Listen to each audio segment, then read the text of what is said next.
सबसे बड़ा हकीम माँ होती है। और समझने की कोशिश करें, दोनों बातें आ जाएंगी। बहुत बड़ा नाम तारीख में सरकार वैसे करनी का है। इतना बड़ा नाम कि आपको खैरुत ताबईन कहा गया है।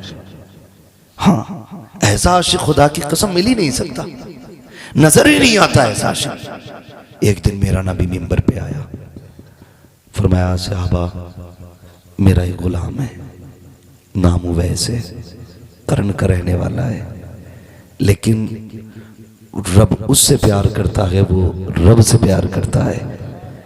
और रब का इतना प्यारा है कि वो जब वो कुछ ठान लेता है तो रब को मनवा लेता है। ये मेरे नबी ने बात की है, मेरे नबी ने बात की है। या रसूल अल्लाह कौन है? का मेरा चाहने वाला है। हुजूर आपसे इतना प्यार करता, कभी आया नहीं? मेरे नबी ने फरमाया मजबूरी है उसके आगे, उसके घर में माजूर माँ है। माजूर कैसी? उसको दिखता नहीं है और वो उसे छोड़ नहीं सकता है। वो माँ को नहीं छोड़ सकता, माँ उसे नहीं छोड़ सकती। वो मुझसे बड़ा प्यार करता है। जानते हैं, यूं ही सरकार उवैस करनी के तस्करे नहीं हो रहे। हुजूर से इश्क इतना था कि जब कोई मदीने शरीफ से आता ना, उससे पूछते कहाँ से आया है, वो कहता हुजूर का मदीना देख के आया। फिर आप कहते फिर तो तूने मेरे महबूब को भी देखा होगा। तो वो कहते हाँ। कहते बता मेरे महबूब का चेहरा कैसा था? जब ये बातें होती उनकी आंखें बरसती। बता वो बोलते हैं तो कैसा लगता है, जब वो बातें करते हैं तो लब कैसे लगते हैं? का जब उनकी पलकें उठती हैं तो फिर तो गैरत के पर्दे खुदा की कसम कैसे लगते हैं वो। तो जुबाने वाला देखता, फिर हुजूर की बातें करता। आप ऊँटनी का दूध निकालते, उसको पिलाते और कहते जितनी देर लगे ना मेरे हुजूर की बातें बताता रहे, मेरे हुजूर की बातें बताता रहे। जब आपसे ये बात होती और सारी बातें हो जाती, वो चला जाता। फिर कहते काश मैं भी हुजूर की बारगाह में जाता, काश मैं भी हुजूर की बारगाह में जाता। आप घर आए, माँ के पैर दबा रहे और माँ के पैर दबाते दबाते आंख से आंसू का कतरा गिरा। जब माँ के पैर पे आया ना, तो माँ वो होती है जो आंसुओं की गर्मी से बेटे का दर्द महसूस कर लेती है। सिर्फ आंसुओं की गर्मी से पैर दबा रही माँ के। माँ तो नाबीना है, जैसी आंसू का कतरा गिरा ना, माँ कहती है लालू वैस क्या बात है, खैर तो है ना? आज बड़ा बेकरार लग रहा है। रो के कहते अम्मी आज इश्क रसूल में ऐसा दर्द है सीने में, अगर मैं मदीने न जा सका तो कलेजा फट जाएगा। अम्मी काफिला मदीने जा रहा है, इजाजत दे, तेरा लाल भी महबूब को देखना चाहता है। जब माँ ने बेटे के आंसुओं का एहसास किया, कहने लगी चल ठीक है बेटे जा तो रहा है, लेकिन वादा कर सूरज छुपने से पहले पहले आ जाना है, पहले पहले आ जाना है। सरकार को वैसे करनी ने कहा अम्मी ठीक है। जैसी इजाजत मिली है जल्दी जल्दी सारी तैयारियां की हैं, माँ के खाने का इंतजाम, पानी का इंतजाम, सारा कुछ करके सुबह काफिले के साथ निकले हैं। एक ही तसव्वुर, एक ही ख्याल था, आज यार का दीदार होने वाला है, आज महबूब का दीदार होने वाला है, आज उनको आंखें देखेंगी जिनके तसव्वुर में जिंदगी गुजर गई है, आज वो जलवा सामने होगा जिसकी बातें जमाने से सुनता रहा हूँ। अल्लाह अकबर ये तसव्वुर लेके चला। जिस काफिले के साथ जा रहे हैं, काफिला थक के आराम कर रहा है। उवैस करनी ने वक्त को देखा, सूरज अपनी रफ्तार से छुपने जा रहा है। ख्याल आया, माँ ने कहा था बेटे उवैस सूरज छुपने से पहले आ जाना। ये सोच करके आपने अपना आराम त्याग दिया, काफिला तो ठहरा रह गया। आपने दौड़ लगाई है, चलते चलते मदीने की सरहद आ जाती है।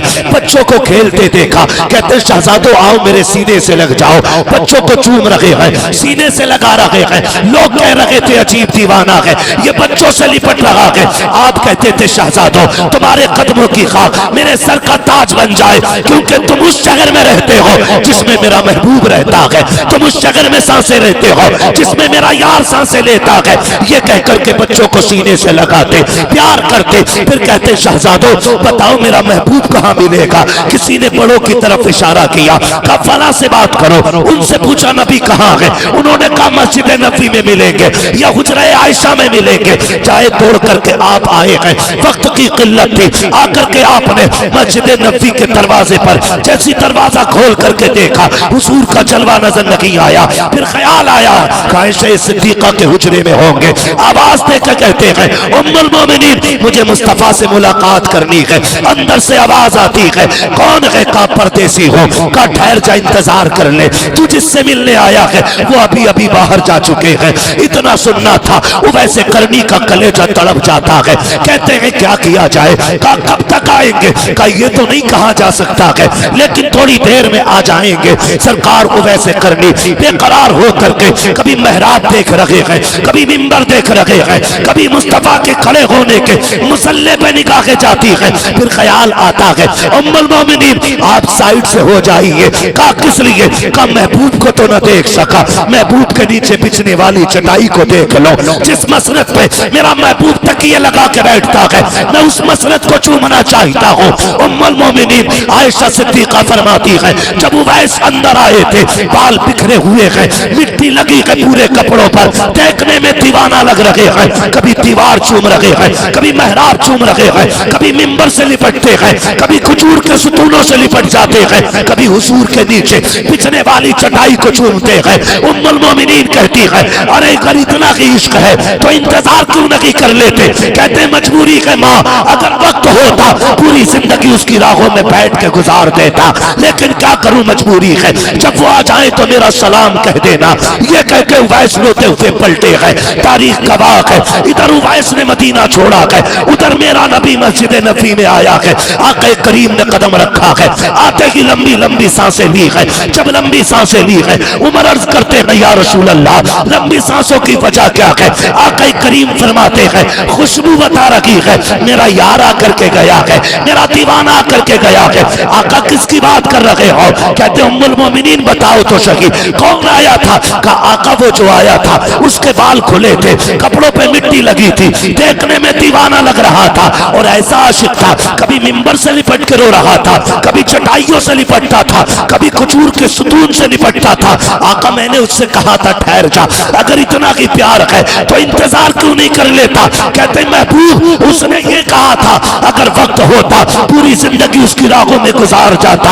आका करीम की आंख में आंसू आए। का उमर तुम नहीं समझे, ये जो आके गया है ये कोई और नहीं, मेरा दीवाना। अब वैसे करनी इस जगह से गुजर के चला गया। वक्त कम है मेरे बाबू, बस जरा सुने। जब इतनी बात कही ना फरमाते उमर जल्दी करो भाई, इसका ई को कम करो। कहते उमर जल्दी करो क्या। आका इरशाद फरमाए मेरे उवैस को ढूंढ के लाओ। जब तक उमर तलाश करते निकलते हजरत उवैस करनी मदीना छोड़ चुके थे। उसके दिल से पूछिए नाकामियों की लज्जतें।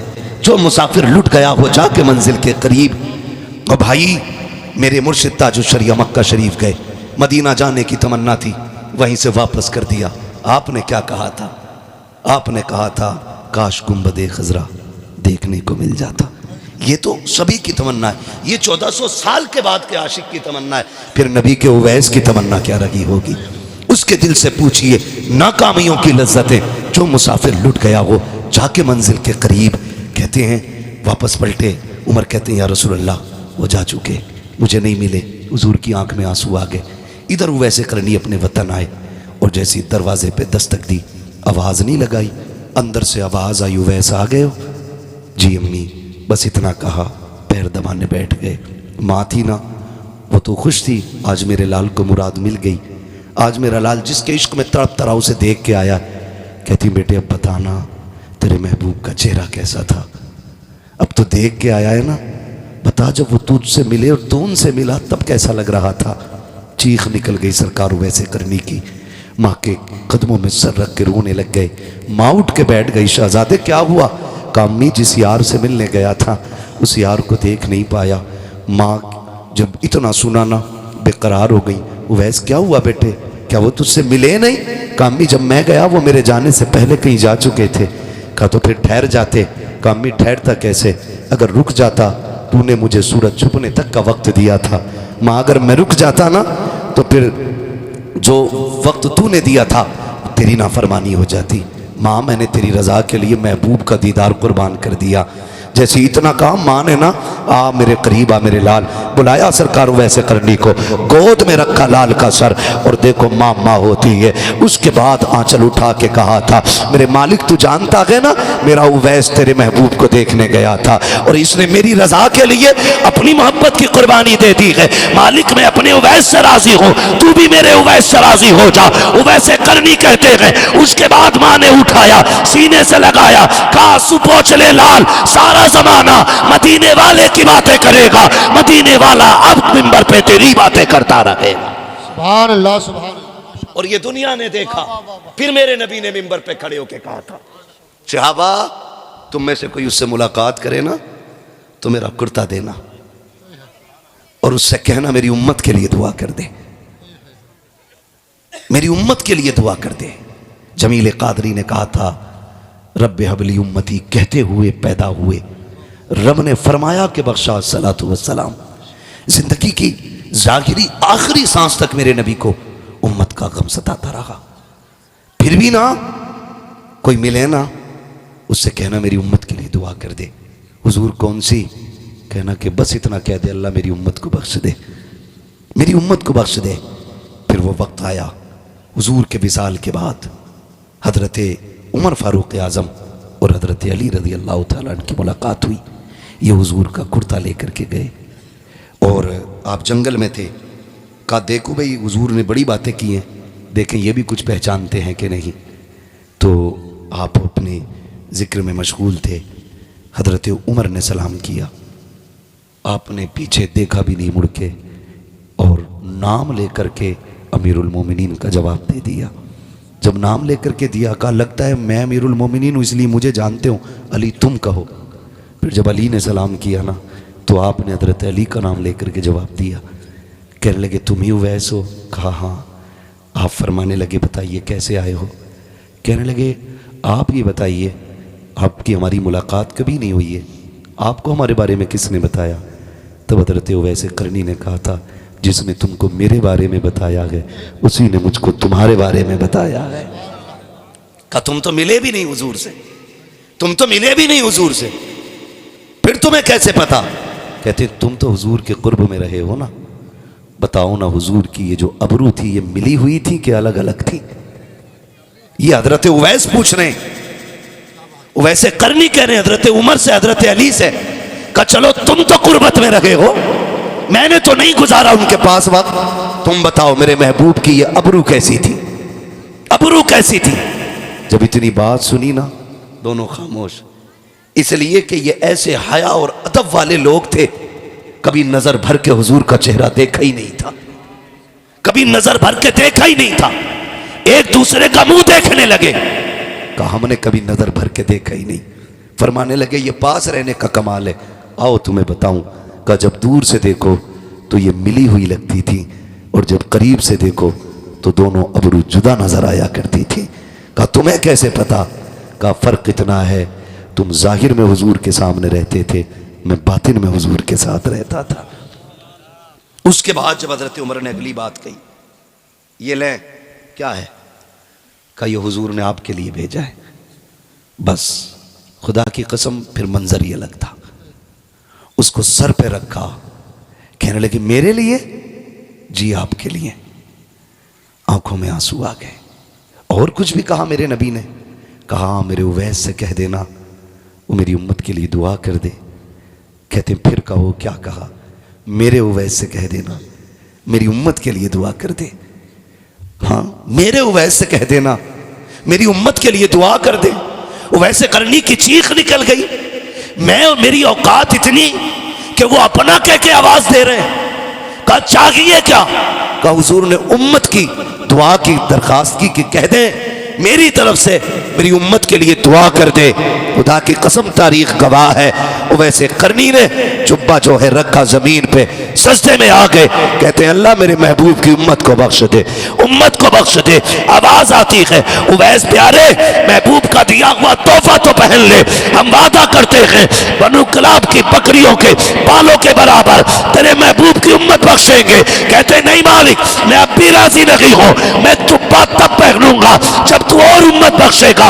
आवाज आती है आधी उम्मत बख्श दी है, अब तो पहन ले। कहते मालिक और बख्श। आवाज आती है उवैस सर उठा ले, आधी उम्मत तेरी दुआ से बख्शेंगे, आधी उम्मत अब्दुल कादिर जीलानी की दुआ से बख्शी जाएगी।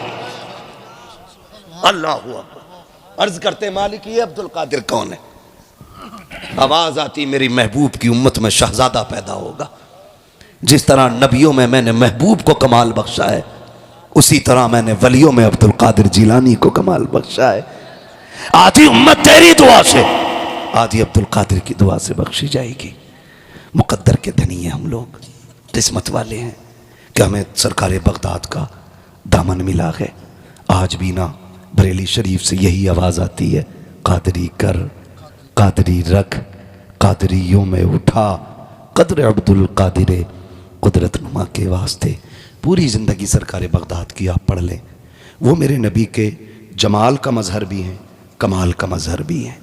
जमाल का मजहर खुदा की कसम बेहद खूबरू, कमाल का मजहर हुजूर आए, आते ही हुजूर ने सजदा किया, गौसे पाक आए, आते ही गौसे पाक ने रोज़ा रखा, रोज़ा रखा। हुजूर ने आते ही सजदा किया, सरकार गौसे पाक ने आते ही रोज़ा रखा। ये हुजूर के कमाल के मजहर। और फिर आदतें देखें, आता है फ़कीरों पे उन्हें प्यार कुछ ऐसा, खुद भीख दें और ख़ुद कहें मंगते का भला वो। माफ़ कीजिएगा, आज हमारे रवैये बड़े अलग हैं।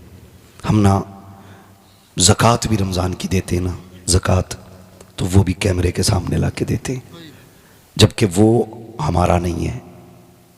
ज़कात हमारा नहीं है, माल वो अल्लाह का जो हमने निकाला है, तो उसको दिखाने का तो कोई हक ही आपको नहीं पहुंचता। हम ज़कात भी दिखा के देते हैं। बगदाद वाले की ज़िंदगी पढ़ें, हमेशा दूसरों के काम आते रहना, यही बगदाद वाले के चाहने वालों की पहचान होनी चाहिए, पहचान होनी चाहिए। सीधी सी बात है। सरकार बगदाद रज़ी अल्लाह ताला, आप कहीं जा रहे हैं, दरियाए नील आपको पार करना था, आपने देखा एक शख्स ना खड़ा हुआ किनारे पे रो रहा है, किनारे पे खड़ा रो रहा है। आपने पूछा बात क्या है? उसने कहा हुजूर दरिया पार करना था, किराया नहीं है, और ना कश्ती वाले ने ना मार के भगा दिया। आपने वहीं खड़े खड़े शागिर्द को हुक्म दिया, कहा मेरी दरसगाह में सोने के सिक्कों की थैली रखी है, वो उठा के ला। शागिर्द गया, ला के थैली दी, हुजूर ये ले। आपने वो ली, कश्ती वाले को दी कि ये ले। उसने कहा हुजूर ये किस चीज़ की? फरमाने लगे इस गरीब को तूने इसलिए दरिया पार नहीं कराया कि इसके पास किराया नहीं था, ये सारे ही रख ले। आज के बाद कोई भी गरीब आए ना, उससे किराया ना मांगना, उसे अब्दुल कादिर के पैसे से दरिया पार कराते रहना। ये उन लोगों के लिए जिन्हें हम ये कहें कि उनके लिए अजनबी, जिनसे खून का रिश्ता नहीं, उनके लिए इतनी मेहरबानी। आज ना 11वीं तो हम करते हैं, बुरा मत मानना, 11वीं तो हम करते हैं, लेकिन 11वीं पे सिर्फ हमारा ही हक होता है और किसी का नहीं। हम 1100 रुपए का जर्दा बनाएंगे, लेकिन सिर्फ खुद ही खा लेंगे। मेरे भाई कभी ऐसा भी तो कर कि तेरे घर में 11वीं के 11 रुपए की भी न्याज हो ना, तो पहले अपने बच्चों को नहीं, जरूरतमंदों को खिला, बच जाए फिर अपने बच्चों को खिला, फिर देख बगदाद वाले का करम होता है कि नहीं। लोग कहते हैं हर साल करता हूं 11वीं, मुसीबतें पक्की आ रही हैं, फिर भी बराबर 1100 रुपए जेब में पड़े ना तो निकालेगा 11 ही रुपए। भाई किस किताब में लिखा 11 ही रुपए दो? कौन है ये? क्यों तो कह रहा है 11वीं की निस्बत से 11 ही दिए जाते, तो 1100 में भी तो 11वीं की निस्बत है, 11,000 में भी 11वीं की निस्बत है, और 11 लाख में भी 11वीं की निस्बत है, तो 11 ही रुपए क्यों? सस्ता छूटना चाह रहा है, जिनकी 11वीं कर रहा है उन्हें तेरी जेब का भी पता है, तेरी कुठिया का भी पता है। उन्हें पता है 1100 पर्स में रखे और 11 जेब में रखे थे, 11 ही निकाल के दिए। माफ कीजिएगा, कुछ जगहों पे चलन है 11वीं के दिन चंदे का, होता है कि नहीं? मस्जिदों में पैसे इकट्ठे कर लेते हैं। सैयद साहब किबला 10 रुपए तो भेजता घर से, 11 रुपए, और जोहर में जाके कहता लड्डू ही लियो। एक लड्डू कितने का?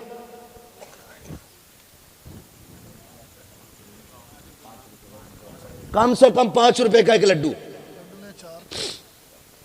इतने छोटे छोटे छोटे सारे सैंपल मस्जिद के गेट पे।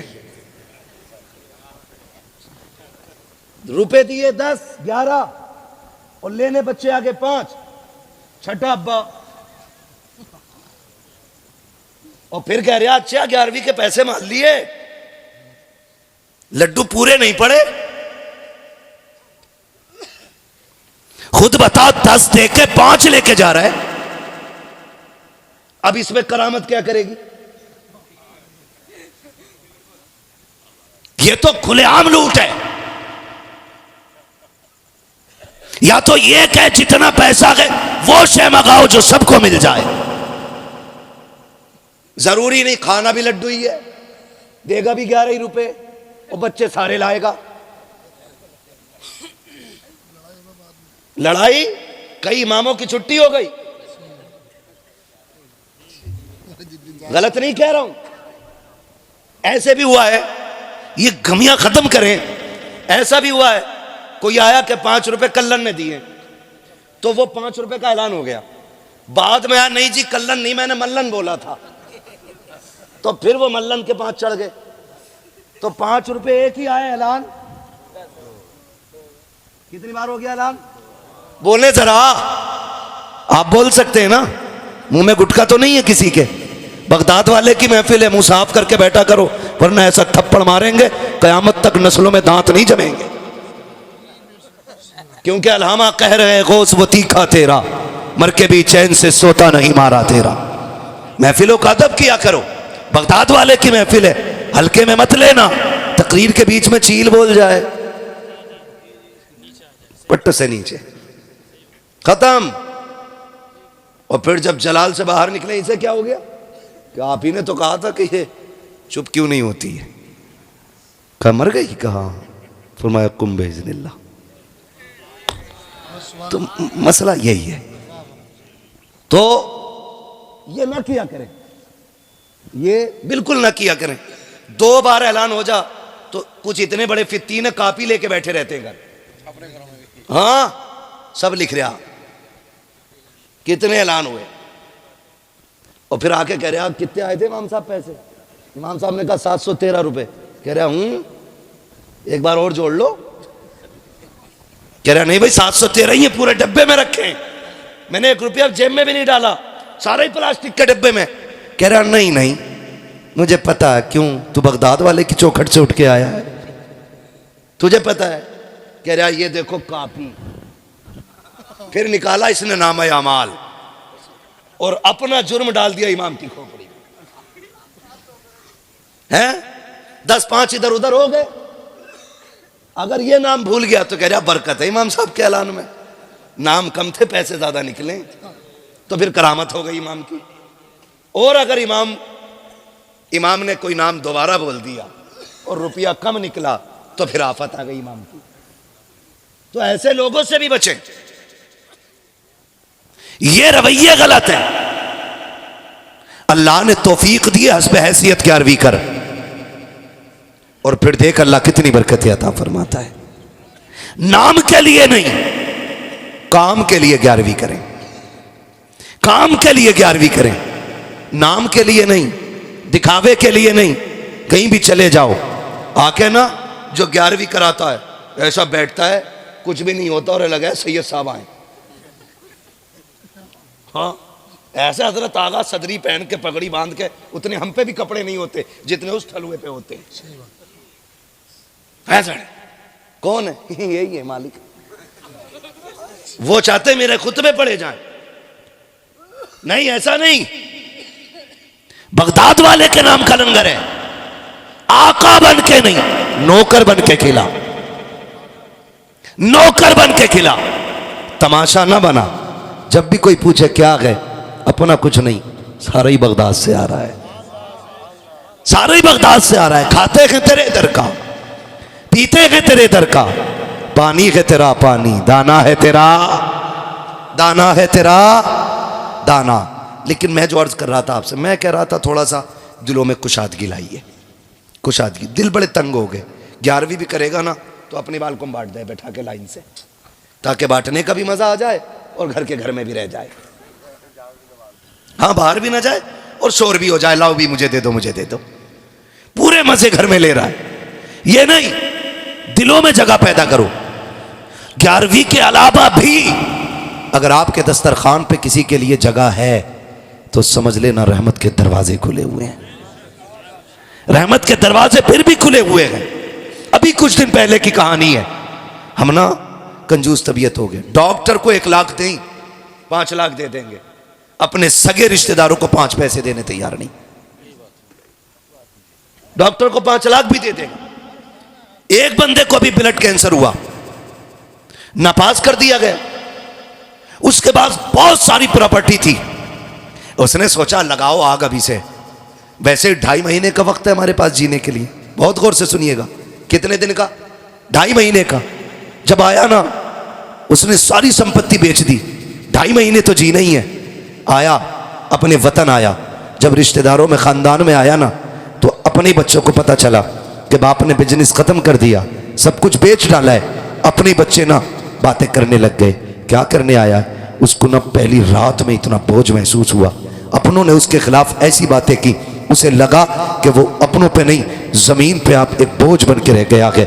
उसने फैसला कर लिया कल फिर जाना है। टिकट निकाला, निकालने के बाद फिर वापस पलटना था उसे कि ऐसे अपनों से तो वो गैर बेहतर थे जो कम से कम ताने तो नहीं देते हैं, कहीं ने मेरी 2 वक्त की रोटी भारी लग रही है। ये सोच करके उसने टिकट निकलवाया। अब वो अपनों में बैठना भी नहीं चाह रहा है। सोचा रात कहाँ गुजारूं, रात कहाँ गुजारूं। इस ख्याल से वो बेदीवानापन में बाहर इधर उधर टहलता रहा।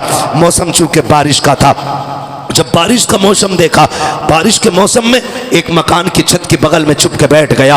उस मकान के अंदर से खटखट की आवाजें आती रही। जब बहुत देर तक आवाज बर्तनों की आई, उसने जाके दरवाजा खटखटाया। अंदर से यतीम बच्ची निकली। उसने कहा जनाब क्या बात है? कहा आप यहाँ कैसे? कहा बच्ची पूछना ये था, बात क्या है, पूरी रात बर्तन बजते रहे। बच्ची ने आंख में आंसू भर के कहा हम यतीम हैं, हमारा कोई वारिस नहीं है, जब से बाप गया है कोई देखने वाला नहीं है, माफ कीजिएगा आपकी नींद उड़ाना मकसूद ना था। जब बारिश आई है हमारी छत इतनी जगह से टपक रही थी कि बर्तन कभी यहाँ लगाते थे, कभी वहां लगाते थे। हम ठहरे गरीब लोग, इतने बर्तन भी ना थे कि एक वक्त में सब जगह लगा दिए जाते। बच्ची ने रो के इतना कहा, उसको ख्याल आया, जब नजर उठा के देखा वो बच्ची कोई और नहीं, उसकी अपनी सगी भांजी थी। रात के सन्नाटे में सगी भांजी को उसने देखा, पहचान तो यूं नहीं पाया था क्योंकि परसों से परदेश काटा था, कभी अपनों में आने की फुर्सत नहीं मिली थी। फिर ख्याल आया सगी भांजी है, कोई सर पे साया नहीं है। उसने बगन के अंदर आने की इजाजत मांगी, अंदर गया, घर टपक रहा है। उसको ख्याल आया 2.5 महीने की जिंदगी है, इतनी दौलत का क्या करूंगा, क्यों ना ये काम किया जाए, कम से कम अपनों के लिए ये मकान बना जाऊं। ये सोच करके उसने अगले दिन बुलाया तामीर करने वालों को, मेहमान बुलाए गए और उसने कहा काम रुकना नहीं चाहिए, मेरे पास 2.5 महीने का वक्त है, उससे पहले पहले मेरी बेवा बहन का मकान बन जाना चाहिए, यतीम भांजियों का इंतजाम हो जाना चाहिए। तारीख गवाह है 2.5 महीने का वक्त डॉक्टरों ने दिया है, दिनों रात काम चलता रहा। 6 महीने हो गए, मौत नहीं आई है, जिंदगी बेहतर होती जा रही है, काम भी बंद नहीं हो रहा है। जब 7 महीने गुजर गए, ख्याल आया कुछ पैसा परदेश में रह गया था, वो भी लेके आ जाता हो ताकि अपनों पे लगा दूं। जब वतन से बेवतन हुआ, परदेश गया, डॉक्टर से मुलाकात हुई, कहा यार तू जिंदा कैसे है, तू तो लास्ट स्टेज पे था, तुझे मर जाना चाहिए था। उसने कहा क्या कह रहे हो? कहा हाँ 2.5 महीने से ज्यादा तेरी जिंदगी नहीं है। कहा मैं कल भी ठीक था, आज भी ठीक हूँ। जब चेकअप किया गया कोई बीमारी नहीं थी। कहा कौन से दवा की है? उसने कहा तुम्हारा इलाज दुनिया के तबीब करते हैं, हमारा इलाज रब के हबीब ने कर डाला है।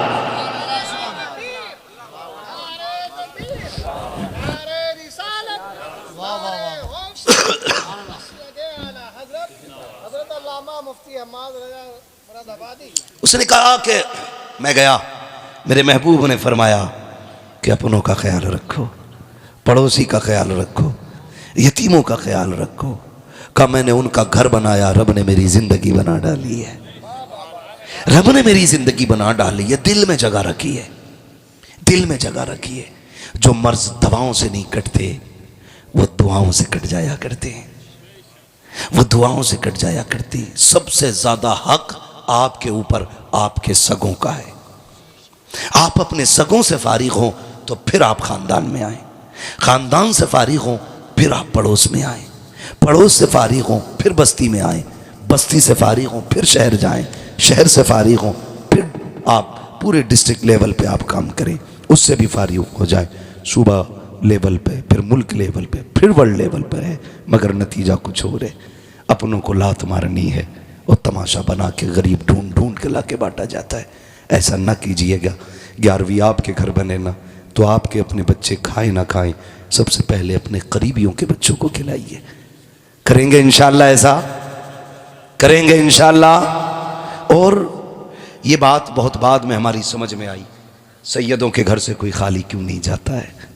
ये शान करीमों की लजपाल घराना है, ये नस्ल करीमों की लजपाल घराना है। और हम तो बबागे दोहल कहते हैं, ये चक्की फातिमा की चल रही है, ज़माना जितना लंगर खा रहा है, ज़माना जितना लंगर खा रहा है। आप नज़रिए मजबूत रखें, एतक़ाद मजबूत रखें। बगदाद वाले की आप ये बात याद रखें, फरमाते मैं चला गया और माँ ने जो पैसे दिए थे सारे ही ख़त्म हो गए। फिर नौबत ये आ गई, भूख इतनी बढ़ गई कि कुछ भी नहीं था, फिर बर्दाश्त भूख नहीं हुई ना, तो मैं दरिया के किनारे ये सोच करके गया कि कुछ गली सड़ी सब्ज़ी या जो लोग धोने आए हैं उनके कुछ पत्ते ही गिरे मिल जाएंगे, वही खा के गुजारे कर लेंगे। फरमाने गए, जब मैं जाके देखा ना तो मुझसे पहले 7 दुर्वेश वहाँ रोटी की तलाश में फिर रहे थे। कहते मैं उन्हें देख के लौट आया, कहते भूख इतनी थी बर्दाश्त नहीं होती थी, मैं मस्जिद में आ गया। कहते मैंने एक परदेसी को देखा, वो आया और उसने खाना खाना शुरू कर दिया। वो से पाक फरमाते हैं, वो से पाक फरमाते हैं कि ज़िंदगी में पहली बार मेरे दिल में ये आया था, कहते हैं कि भूख इतनी थी कि जब लुकमा उसके मुंह में जाता था ना तो अचानक खुद ब खुद मुंह मेरा खुल जाता था। कहते इतनी भूख थी, मेरे दिल में आया काश ये मुझसे खाना खाना कह दे। कहते मैंने इतना सोचा था, उसने कहा बच्चे आजा मेरे साथ खा ले। कहते मैं उठ के गया, उसके साथ खाना खाने के लिए बैठा, मैंने पहला लुकमा खाया था। उसने कहा बेटे मैं परदेसी हूँ, मैं परदेसी हूँ, लेकिन मेरी एक गुजारिश है। आप फरमाते, मैंने कहा क्या? कहा तुम यहीं रहते हो? कहा हाँ मैं पढ़ता हूँ। कहा फिर तो तुम अब्दुल कादिर को जानते होगे। कहा काम क्या है? कहा उसकी माँ ने भेजा है, उसके सोने के सिक्के साथ उसके घर से लेके आया था मैं उसके घर से माँ ने कुछ पैसे भेजे, वो लेके आया हूँ और उनको देना है। मैं काफ़ी मेहनत से तलाश कर रहा हूँ, मिले नहीं, तो मेरे तो पैसे ख़त्म हो ही गए, मेरा भी ज़्यादा राह ख़त्म हुआ ना, मैंने उनके पैसों से खाना ले लिया है। वो से पाक फरमाते हैं रब के शुक्रिया में मेरी आंख में आंसू आ गए। मैंने कहा वाह रे मालिक, दिल भी गया तो अपनी पैसों के खाने पे गया है, किसी गैर के पैसों के खाने पे नहीं गया। दिल भी गया है तो अपनों के पैसे, अपनी पैसे पे गया। खा के फारिग हुए, फरमाने लगे अब बताओ बात क्या है? कहा अब्दुल कादिर से मिलना है। मुस्कुरा के कहते हैं जिसकी तलाश है वो मैं ही अब्दुल कादिर जिलानी हूँ, मैं ही हूँ। उसने कहा हुजूर जनाब आप मेरे साथ खाते रहे और आपने मैं नाम लेता रखा, आपने एक बार भी नहीं कहा कि मैं ही हूँ वो। कहने लगे सुनो, अगर हम बता देते तो गैरत से शायद तुम्हारा हाथ लुकमों से रुक जाता, तुम्हारा हाथ रुक जाता। कहते हम हुजूर के शहजादे हैं, हम किसी को जलील करने नहीं आए, हम तो जलीलों को इज्जत देने के लिए आए हैं। फरमाने लगे फिर आपने कहते वो पैसे लिए जितने माँ ने भेजे थे सारे ही जाके बांट दिए, सारे ही बांट दिए उनमें जो पहले से भूखे घूम रहे थे। ये शान इनकी है। लोग कहते हैं बगदाद वाला कैसे दिलवा देता, उसने सब कुछ लुटाया तब उसको सब कुछ मिला है, सब कुछ लुटा दिया उसने, क्या रखा है? कुछ भी नहीं। 40 साल इशा के वजू से फजर की नमाज पढ़ी है, 15 साल एक पैर पे खड़े होकर के हर रात पूरा कुरान पढ़ते थे। हैं सी रियाजतें नहीं मिलती हैं। बस यूं समझें मेरे इमाम ने कहा था क़यामत के हवाले से तेरी सरकार में लाता है रज़ा उसको शफ़ी जो मेरा गौस है और लाडला बेटा तेरा।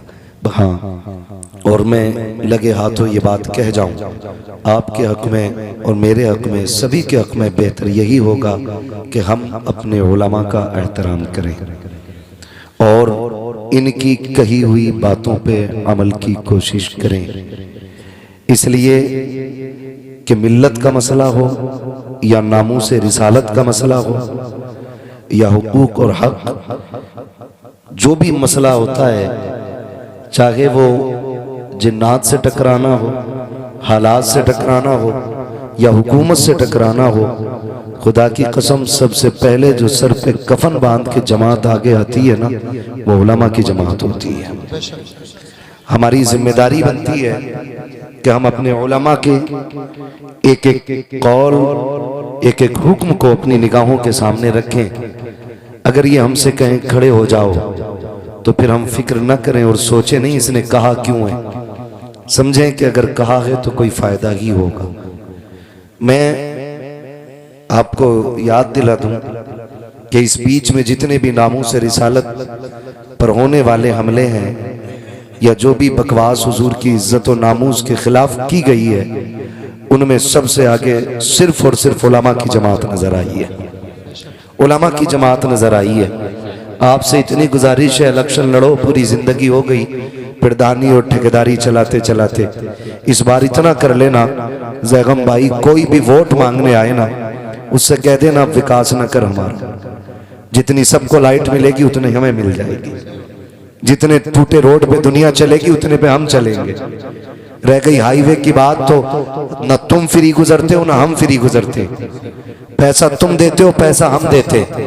इस बार इलेक्शन विकास के नाम पे नहीं, हुजूर की नामूस के नाम पे होना चाहिए।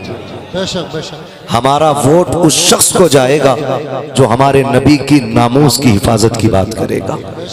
ये ख्याल रखिएगा, हमारा काम लड़ना नहीं है इलेक्शन, ना हम आएंगे आपसे वोट मांगने के लिए। हमारा काम सिर्फ इतना है कि हमारा रिश्ता हुजूर से जितना मजबूत से मजबूत हो सके, उसे मजबूत से मजबूत तर बनाया जाए।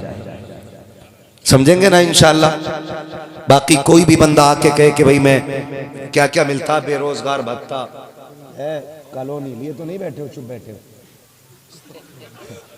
है ना, कॉलोनी ये 70 वाली 3.5 लाख वाली दिलवा देंगे, लात मार देना। कहना बिना छत के तो गुजारा हो सकता है, बिना महबूब रब के गुजारा नहीं हो सकता है। यही हमारा ऐलान रहना चाहिए। अगर हमारा वोट चाहिए तो विधानसभा में, संसद में हमारे नबी की नामूस की बात उठाओ, हमारे नबी की अजमत की बात करो और उन जबानों को ताले लगवाओ जो मेरे नबी के खिलाफ भौंकती है। वोट नहीं, हमारा लहू भी तुम्हारे लिए होगा। और अगर आप ये नहीं करते, सिर्फ 5 साल की सूखी रोटी का लालच लेके आए हो, तो मुंह पे मार देंगे तुम्हारे। इसलिए कि हम तुम्हारे टुकड़ों पे नहीं, हम अजमेर वाले के टुकड़ों पे पलते हैं। हम तुम्हारे टुकड़ों पे नहीं, अजमेर वाले के टुकड़ों पे पड़ते हैं। और तुम्हारी औकात क्या है, तुम हमें 5 साल पाल सको, तुम 5 सेकंड हमें नहीं पाल सकते हो। यह सिर्फ रब्बे कायनात की जात है जो पूरी कायनात को पाल रहा है। ये सिर्फ उसी की जात है जिसने कायनात को पाल रखा है। तो अपने उलमा का साथ देंगे इंशाअल्लाह, वादा करें इंशाअल्लाह। इंशाअल्लाह हमें सबसे बड़ा झूठा दलाल बन के आता है इलेक्शन। सही बात। वो आके कहता कसम से चचा मेरा भरोसा करो, तुम्हारी गली पक्की जरूर होनी है। वो बिछने वाली ईंट से तो पक्की नहीं होती, वो गिरने वाली ईंट से जरूर पक्की हो जाती है। तो भरोसा नहीं, जरूरी है कि हम रोडों पे चलें। वो कहा था ना किसी ने, जो उनकी इज्जत पे आंच आई, हम अपनी इज्जत का क्या करेंगे। जब हुजूर की इज्जत नहीं रही तो फिर हम रोडों का क्या करेंगे यार। तो मुबारक हो तुम्हें पक्के महल्लात, हमें कच्ची झोपड़ी में हुजूर की इज्जत प्यारी लगती है। तो हमने आज तक अपने उलमा को नजरअंदाज किया, जिसके नतीजे में हमें ये दिन देखने मिलेंगे, ये दिन देखने मिलेंगे। अल्लाह ताला हमें अपने उलमा का एहतराम करने की तौफीक अता फरमाए। आज बड़े पीर की महफिल में बैठे हुए हैं। कितना बड़ा पीर है, कितना बड़ा पीर है। सर भला कोई क्या जाने, कह कैसा तेरा। सर भला कोई क्या जाने कि है कैसा तेरा, औलिया मलते हैं आंखें वो है तलवा तेरा, औलिया मलते हैं आंखें वो है तलवा तेरा, क्या दबे जिस पे हिमायत का वो पंजा तेरा, शेर को खतरे में लाता नहीं कुत्ता तेरा, शेर को खतरे में लाता नहीं कुत्ता तेरा। आज पूरी दुनिया के अंदर बगदाद वाले के नाम के चर्चे। आज यूं भी ज़ैगम भाई महफिल हसीन लग रही है क्योंकि अपने जद्दे अमजद की महफिल उनके शहजादों ने सजा रखी है, इसलिए भी महफिल प्यारी लग रही है कि बाप की महफिल शहजादों ने सजा रखी है और इसमें जीनत बन के उनके चाहने वाले आए हुए हैं। वो कहा था ना, दुल्हा बनाए जाएंगे जब गौस हश्र में, हम कादरी भी जाएंगे उनकी बारात में, हम कादरी भी जाएंगे उनकी बारात में। बगदाद वाला कौन है? आलम अरवाह में भी वली है। मैं बहुत ज्यादा नहीं, इंशाअल्लाह उतनी देर बोलूंगा जितनी देर आप बर्दाश्त कर लें, और इसके लिए ज़ैगम भाई के इशारे की जरूरत नहीं पड़ेगी। हम पलटते नहीं बेजान किताबों के वरक, हम वो पढ़ते हैं जो चेहरों पे लिखा होता है। अगर ये सोएंगे तो फिर मैं खुद सोने की दुआ पढ़ लूंगा, ठीक है ना? आप परेशान ना होना, जरा कह दें या रसूल अल्लाह। तो मुझे भी याद है, मैं सो जाऊं या मुस्तफा कहते कहते, खुले आंख सल्ले, नीचे वाले भी नात पढ़ लिया करें। ये अल्लामा ज़ैगम साहब, वहाँ अबरार मिसबाही साहब, तहसीन साहब, ये जितने उलमा है ना सादात इकराम, ये आपसे भी कहते हैं, हम भी कहते हैं आप भी पढ़ो। हमारा क्या फायदा है? हमारा बस इतना फायदा पढ़ने में, आपको जो नेकी मिलेगी ना उसके बदले में हमें भी मिलेगी, इतना हमारा है। लेकिन बड़ा फायदा क्या है? हम ये चाहते हैं कि सिर्फ मिंबर वाले नहीं, महफिल में जितने लोग बैठे हैं सारे नात पढ़ा करें। क्यों? ताकि क़यामत में जब हुजूर हसन को आवाज दें तो पहले मदीने का हसन आगे आए, फिर बरेली का हसन आगे आए, फिर सारे गुलाम पीछे पीछे चले आए, है ना? लाजिम ये नहीं है कि 4-5 दीवान पढ़ के निपटो तभी हसन बनो, क्या बात है? 3-4 कलाम पढ़ के हटो तभी आपका नाम सना खानों में आएगा। याद ना हो तो याद कर लो, जब मिस्र में हुस्ने यूसुफ की बोली लगी, अमीरों की तिजोरियां खुली, लोग हीरे जवाहरात लेके हुस्ने यूसुफ के खरीदार बन के खड़े थे ना, वहीं पे लोग तमाशाई बन के खड़े थे। उसी भीड़ में 5 शेर रुई का काता हुआ धागा लेकर के एक बूढ़ी भी आई थी, उसने हटो बचो का शोर बुलंद किया। नौजवानों ने कहा कौन है? जब मुड़ के देखा, बूढ़ी की गोद में रुई का काता हुआ धागा था, उसको दबा के बगल में आ रही है। नौजवानों ने कहा था दिखता नहीं भीड़ कितनी है, हम भी तो तमाशाई हैं। उसने कहा तुम तमाशाई हो लेकिन मैं खरीदार बन के आई हूँ, मैं खरीदार बन के आई हूँ। तब देखने वालों ने कहा था, हंसे, क्या खरीदने आई है? कहा जिसको सारे अमीर खरीदने आए हैं उसे मैं भी खरीदने आई। गौर से सुनिएगा, मैं कुछ बताना चाहता हूँ। वाकया तो सबको पता होगा जी, क्योंकि यूसुफ जुलेखा की मोहब्बत बुढ़े बुढ़े को पता है। क्या बात है? भले ही मसला अपनी बीवी से ना हो कतई, है ना? तो ये दास्तान सभी को मालूम, लेकिन ये बीच बीच में शेर पढ़ने का मसला बता रहा हूं। आधा मिसरा तुम पढ़ो, आधा हम पढ़े, उस बात को मैं समझा रहा हूं। उसने कहा था तू किधर? उसने कहा जहां अमीर आए हैं वहां हम भी आए हैं। कहा अपनी औकात देख और मिस्र का सौदा देख, अपना धागा देख, दीगर खरीदार देख। अजीजे मिस्र के हीरे जवाहिरात सारे चढ़ चुके हैं, लेकिन अभी यूसुफ के हुस्न का सानी तक न बन सके हैं, हम पल्ला नहीं हो सकेगा। तू खरीदने आई है। उसने कहा हट पगले, जाने तो दे, लाइन में लगने दे। कहा लौट जा करेगी क्या? कहा अगर ना खरीद सकी कम से कम इतना तो हो जाएगा, खुदा कयामत में जब यूसुफ के खरीदारों को इज्जत अता करेगा तो जहां अजीज खड़ा होगा वहीं पे ये गरीब बूढ़ी भी खड़ी हो जाएगी। सुभान अल्लाह, सुभान अल्लाह। जरूरी तो नहीं है ना कि हम 2-3 दीवान पढ़ के तभी आशिक बनेंगे। मैं कहता हूँ खुदा की कसम, हल चलाओ फिर भी ये पढ़ो, सबसे आला वो औला हमारा नबी। खेत में दाना डालो फिर भी ये कहो सरवर कहूँ के मालिको मौला कहूँ तुझे। आप जो काम करो हर काम में मुस्तफा की नात पढ़ते रहा करो। नात पढ़ते रहा करो, लहद में इश्क रुखे शह का दाग लेके चले, चले तेरे गुलामों का नक्शे कदम है रागे खुदा, वो क्या भटक सके जो ये सुराग लेके चले। तो रिश्ते मजबूत करें, रिश्ते मजबूत करें। मैं अर्ज कर रहा था सरकार गौसे पाक, पूरी दुनिया में बगदाद वाले की 11वीं का तज़किरा है, कहीं 17वीं है, कहीं 11वीं है, कहीं 27वीं है, कहीं 26वीं है। यही मेरे बगदाद वाले का चर्चा है। मैं थोड़ा सा बर्दाश्त करेंगे कड़वी दवाऊं, मैं बड़े अच्छे माहौल में भी नीम घोल देता हूं, मगर याद रखें दवा जितनी ज्यादा कड़वी होती फायदा उतना ज्यादा करती है। जिसे कड़वी दवा बर्दाश्त नहीं होती ना, फिर वो टेबलेट और खुराक से नहीं, ऑपरेशन से ठीक हुआ करता है। दुआ करें अल्लाह हमारी बीमारी खुराकों से ही ख़त्म कर दे। हम सब अपने बारे में ये बात करते हैं।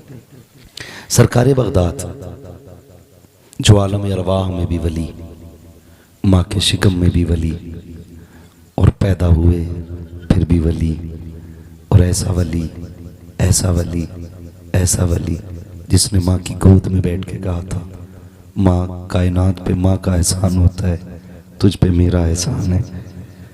माँ ने कहा था अब्दुल कादिर कौन सा?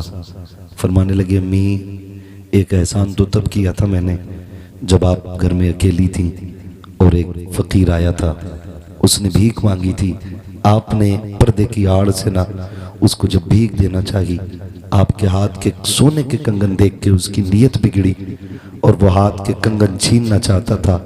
आपने आवाज़ दी थी या रब मेरी मदद फरमा। अम्मी क्या हुआ था? कहा बेटे शेर आया था, फाड़ के रख दिया था। मुस्कुरा के कहते अम्मी वो कोई जंगल का शेर नहीं, तेरा ही अब्दुल कादिर जिलानी आया था। है ये शान बगदाद वाले की है, ये शान बगदाद वाले की है। तमाम जिम्मेदार उलमा तशरीफ फरमाए हैं और हमारे सरों के ताज बैठे। एक बात कहूं, करामत ये इस्तिकामत का अजर होती है।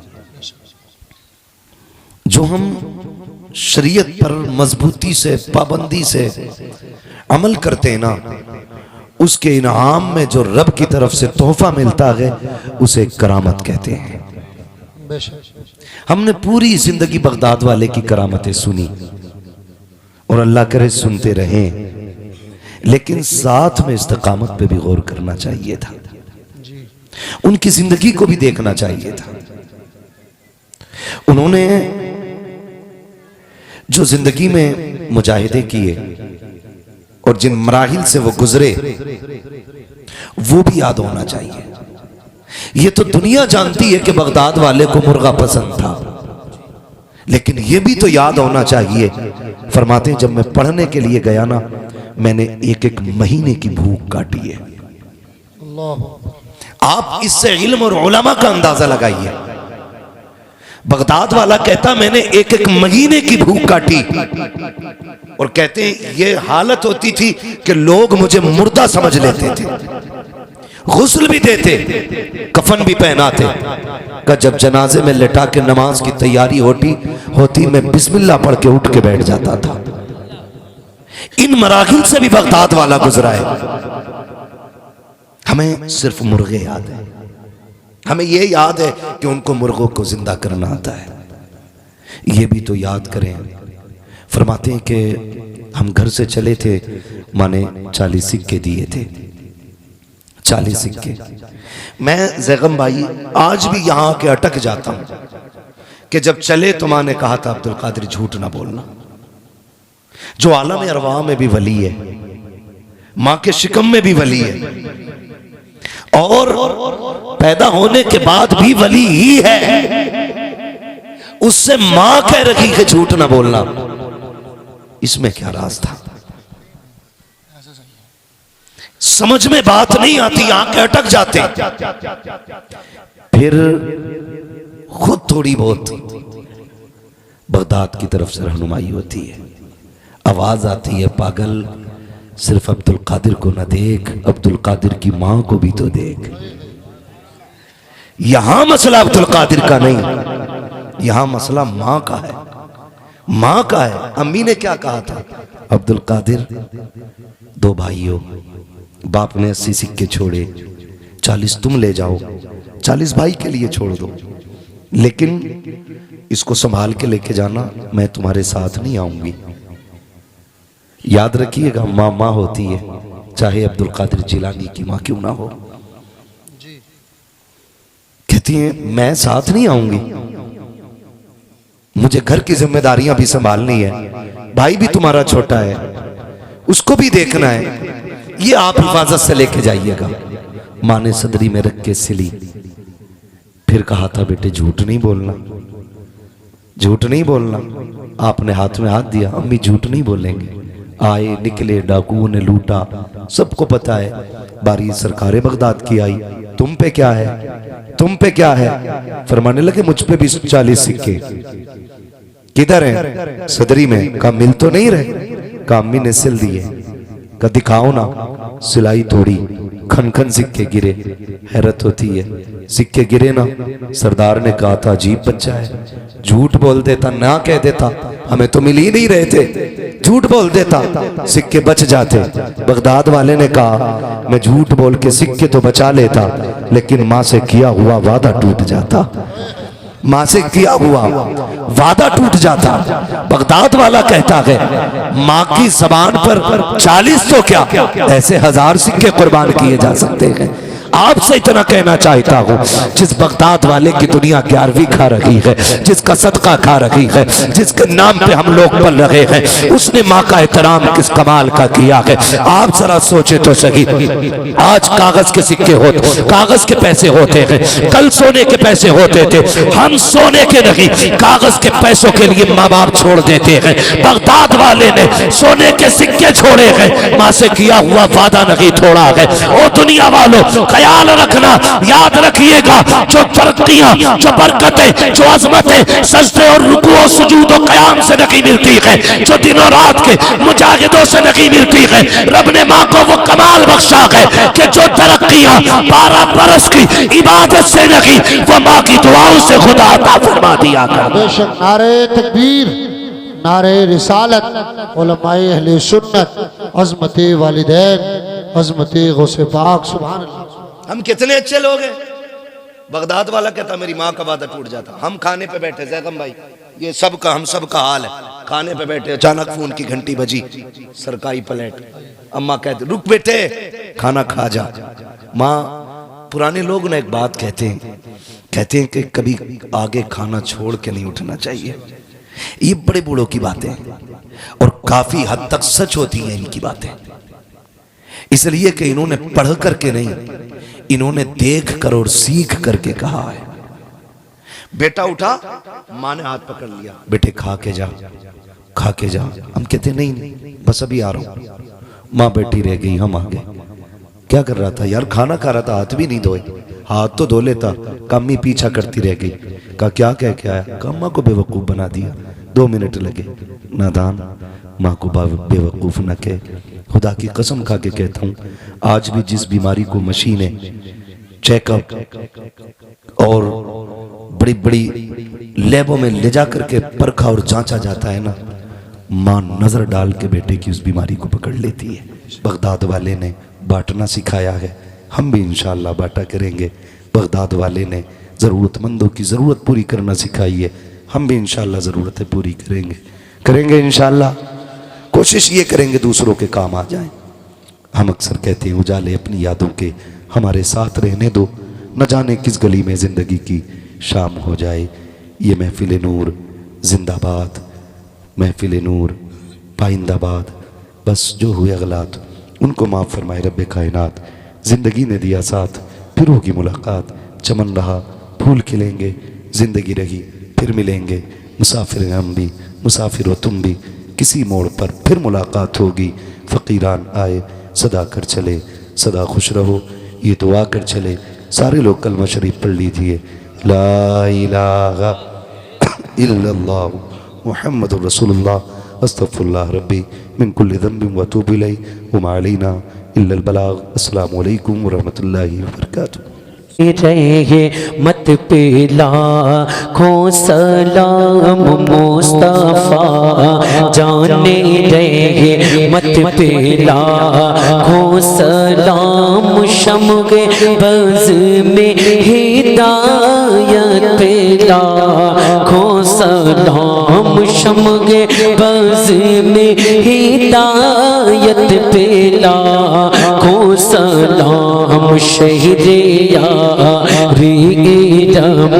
ताजदारे हरम शहीदे यारीरम ताजदारे हरम नौबहारे शफाअत पे लाखों सलाम नौबहारे शफाअत पे लाखों सलाम तुझे सुहानी घड़ी चमो कतैबा कचा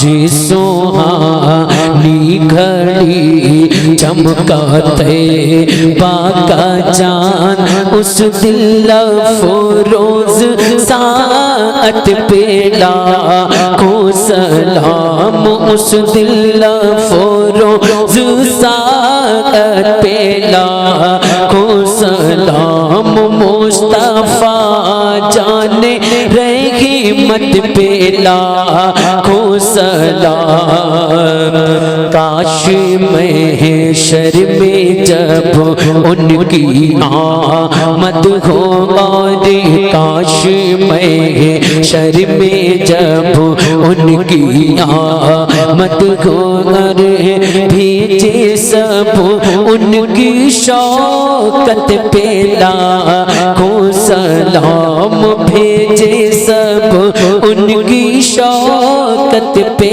लाखों सलाम मुझसे खिदमत के कुदसी कहे हाँ रज़ा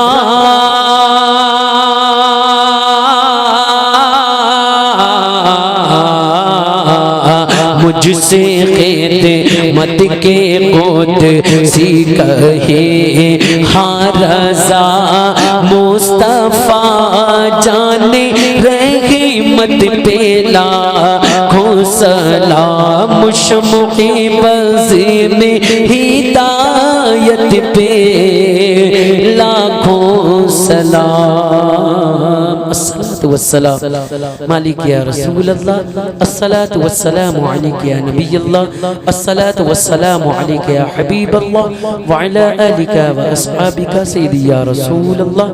आप लोग बैठ जाए। फातिहा।